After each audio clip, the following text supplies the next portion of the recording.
Income tax calculation 10, 20, 30 या 50,000।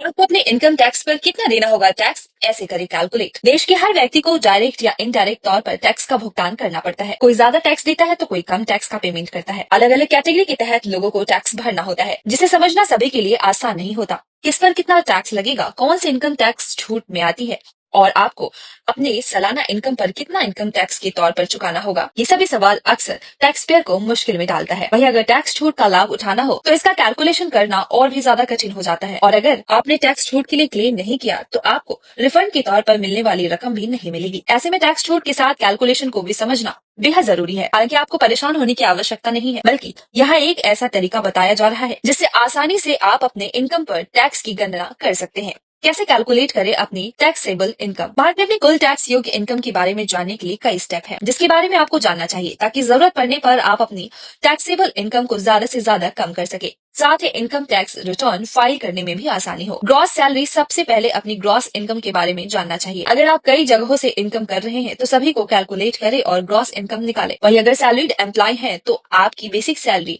Allowances, bonus और दूसरे टैक्सेबल कंपोनेंट्स जोड़कर ग्रॉस इनकम निकाल ले। टैक्स छूट, अब बारी आती है टैक्स छूट की। किसी व्यक्ति की सैलरी में कई कंपोनेंट्स को इनकम टैक्स से छूट दी गई है। इनमें house rent allowance, standard deduction और लीव ट्रैवल अलाउंस जैसी चीजें शामिल है। ऐसे में आपको सबसे पहले यह चेक करना चाहिए कि आपकी इनकम कहीं छूट के दायरे में तो नहीं आ रही, और अगर हाँ तो उसे ग्रॉस इनकम से हटा दे। कटौती यानी डिडक्शन। टैक्स छूट के अलावा डिडक्शन एक ऐसा तरीका है जिससे आप अपना टैक्सेबल इनकम को कम कर सकते हैं। आयकर अधिनियम की अलग अलग धाराओं के तहत कुछ कटौती पेश की जाती है। सैलरी पर काम करने वाले कर्मचारियों के लिए सबसे आम कटौती में पीएफ या इंश्योरेंस जैसे अलग अलग निवेशों के लिए धारा 80C, होम लोन और हेल्थ इंश्योरेंस प्रीमियम के लिए धारा 80D शामिल है। कितना होगा टैक्सेबल इनकम, ये सभी प्रोसेस फॉलो करने के बाद आपको पता चल जाएगा कि आपके कितने इनकम पर टैक्स लगेगा। आप अपनी इनकम पर लागू कुल इनकम टैक्स की कैलकुलेशन अलग अलग टैक्स स्लैब के आधार पर कर सकते हैं।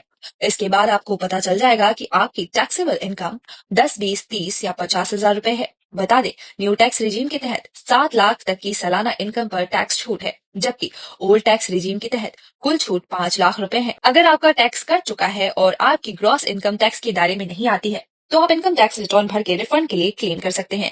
कुछ दिन के बाद आपका कटा हुआ पैसा आपके अकाउंट में आ जाएगा। ब्यूरो रिपोर्ट, टाइम्स पुल।